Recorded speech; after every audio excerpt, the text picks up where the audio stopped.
Hey there, everybody. Thanks for joining me for another one-man review. Today I'll be taking a look at the brand new book, Milk White Steed by Michael D. Kennedy. This is newly out from Drawn and Quarterly. Just got it in the mail on Thursday. Beautifully textured cover here, like some nice little embossing stamps on it. And then we have this nice fold out here that shows a map of the book, basically. I'll say right out the gate, Michael Kennedy is, I think, one of the most important cartoonists working right now. I'm a huge fan of his work prior to this book, so really excited to see that he's gotten now out of self-publishing and has like graphic novels coming out from Drawn and Quarterly. People are going to pay attention. But please also go back, look at the reviews I did for his series Mint and the rest of Michael's work. I did an interview with Michael Kennedy that very lucky to get that. So please go look at his other work. And please, get yourself a copy of Mint, the series, as many of them as you can, because what's going on in this book, as rich as it is on its own, gets even richer if you've read some of his other work. And I think that's a really cool thing that Michael's doing. Is it works totally fine on its own here, but here you see this Obruni Prime. The Obruni is a name that shows up in his other work as well as an AI figure. So this that we're looking at is really, really cool because as far as I can tell, it's a map of the way it's like a homunculus of how he perceives the world almost.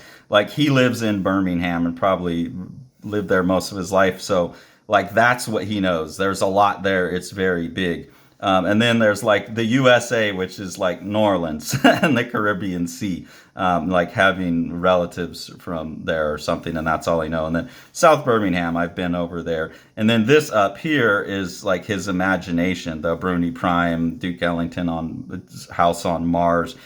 So this, I think, yeah, is a mental homunculus map of Michael's understanding of the world as it relates to this book, because each one of these is color coded to the spot color or the faux spot color in each story, and it's kind of like the titles of the stories, not exactly, but this is also basically a table of contents. So that it's a map. It's the table of contents of his mind as it relates to this book. I think that's a really powerful visual metaphor.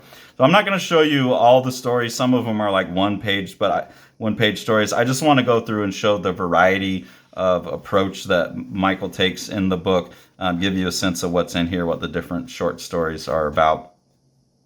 A lot of them have one or two spot colors. I don't think they're actually printed in spot color. I think it's digital, but the production's beautiful on the book. Michael's such a fantastic cartoonist. You can see he has a wide variety of styles that you'll see throughout the book. This almost like Garo manga style being applied here, with a very different cartooning style being applied to the Green Man character and the green and the red playing against each other. But yeah, this is just a story about a guy trying to sell his apples, and then someone throws an apple at somebody he gets blamed for throwing an apple at somebody. The stories they all make total sense, but there's often an obtuseness to them. But I'm always able to find my way. Michael has this way of being obtuse, but I can find my way through what he's doing still. The way he approached his story in Mint was very contorted and convoluted, and in some of his other cartooning, he's talked about that too. He wants to do something straightforward, and it always winds up complex. But I'm always able to kind of relate the different pieces of this complex kaleidoscope together, and that continues in this book. But you do get some really strange stuff, in this Giddy Up Duppy. So I think this thing here is it's popping up and it's saying Duppy, and earlier in the story you see the kid walking along the beach. I don't want to give away too much here, but with one of those toys with a bird, and as it rolls it pecks at it. So that's all a huge part of the mix that's going into Michael's work. Is it's obviously just dealing with his life in these obtuse ways. It's autobiographical, but not so straightforward. But it's dealing with that he's a black man in the UK, a mixed lineage. He has a Caribbean lineage, so I think that's where you get the link to the New Orleans in the front. Someone who's just exploring his history and how that situates him in the world currently throughout the book. So there's things like this that I think hold a lot of personal meaning to him that I may not have total access to, but I still get there somehow in his work. And then also you just look at this cartooning here, like these shapes. This is almost like Banu Pratap level, bizarre abstraction of the body. Negative spaces are so good in there. Yeah, Michael's just a phenomenal cartoonist. And you can see as I'm flipping through, even though there's like a surface finish that's similar between all of these. It almost reminds me of like how Blutch draws, especially in the book Total Jazz.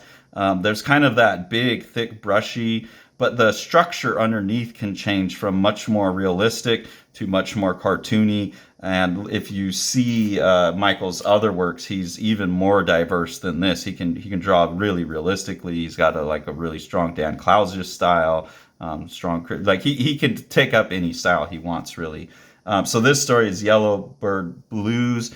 This is a story about jazz or blues music. Well, blues musician, not a jazz musician. And there's a song that's sung in the beginning of this that uses the lyric Milk White Steed. So when I was at this point in the book, I was thinking, okay, well, that's where the title of the book came from. But actually, there's a story later called Milk White Steed. So that's another one of those things where the stories really, as far as I can't tell, aren't related by much more than that one little nugget. But that one little nugget's enough to make you want to go through and read this like 5 more times, because once you have a better idea of what's in the end, like things in the beginning are going to make more sense. So to do the review, I've only read it once, but I think with Michael's book Mint, I read it 4 or 5 times, and it kept opening it up more and revealing more as I went. And I'm assuming this book will have that same thing. So I'll be dipping back into this plenty of times.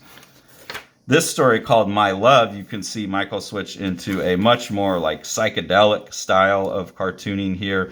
Less of that thick brushy work and more of like a Moebius-esque line work to things. Some more like realistic drawing in there, but some totally wild stuff too. And this is happening on O'Bruney Prime, but this is now O'Bruney as a place. I'm not sure I need to look up what O'Bruney is. That must be something within the Caribbean culture.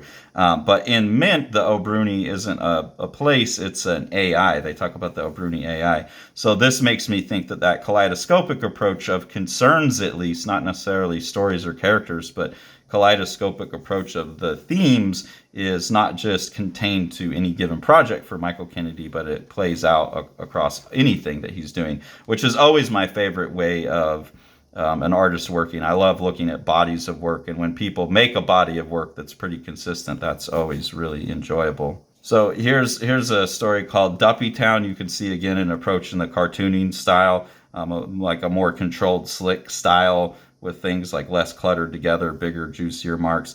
This spider is something that shows up in another story as well, like the little Bo Peep spider coming down, or Little Miss Moffat. This story is called Red Snapper in the Rhea River, and this is a strange one that switches styles like within the story. You have what I assume is like kind of an autobiographical stand-in for either Michael himself or a family member. I'm not sure, but this character is also, I believe, albino, even though he's of Caribbean lineage. So I don't know. It's time-wise, this character seemed like it would be more a relative. But then the story starts to get strange, too, where this character is like imagining these red snapper fish things coming together and making these characters. So what starts out seeming like autobiography, and like here he's saying like, I don't blame my mom. She worked, but I would get bored. So I read comics about football teams. Football comics became science fiction comics. I began to imagine a path to my father on the back of a red snapper. So it sounds autobiographical in that sense. Like this is someone who's with a single mother.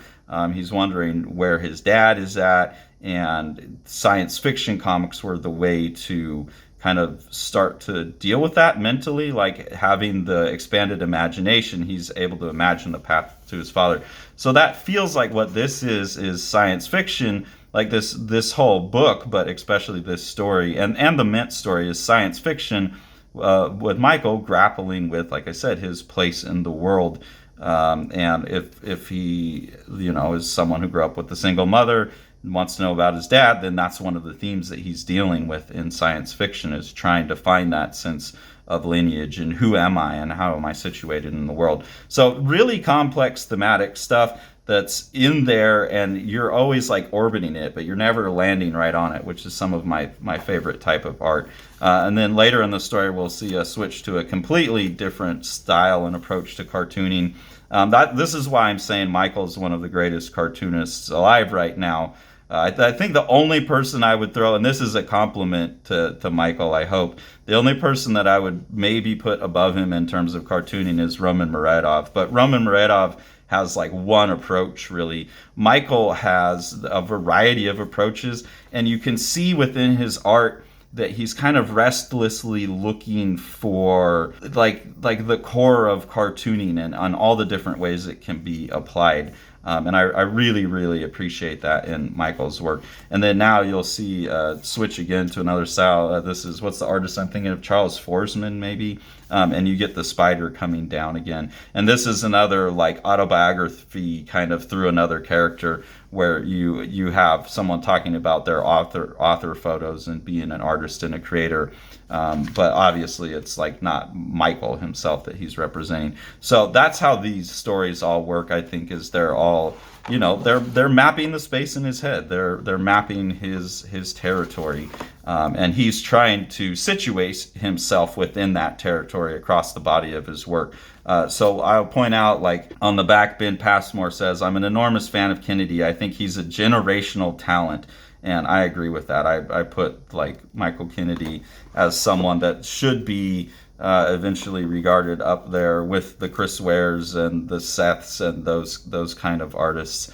I really, really think that he's bringing a very deeply saturated and educated voice, like someone who knows cartooning and comics so thoroughly, to the table, but is doing it from an entirely different perspective than we're used to seeing in comics. And his approach and his perspective sync up very, very well. Everything he knows is like coming together to make exactly the statement that he wants to make. I also get the sense that Michael's probably someone who throws away a shitload and works a shitload of stuff, even though he's getting to something pretty simple. It seems hard to get this level of simplicity and clarity without, I don't know, at least a shitload of practice. But I feel like the way these stories work, there have to be some failed attempts and some pages cut out and some panels redone.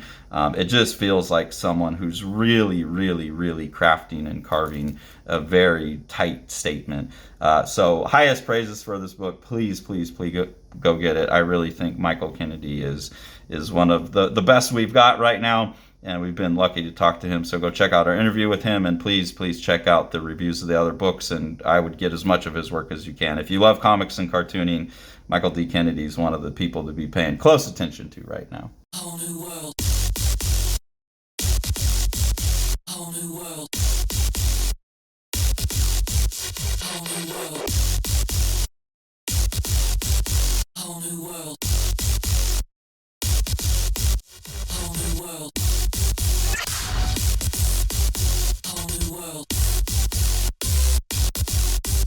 Whole new world.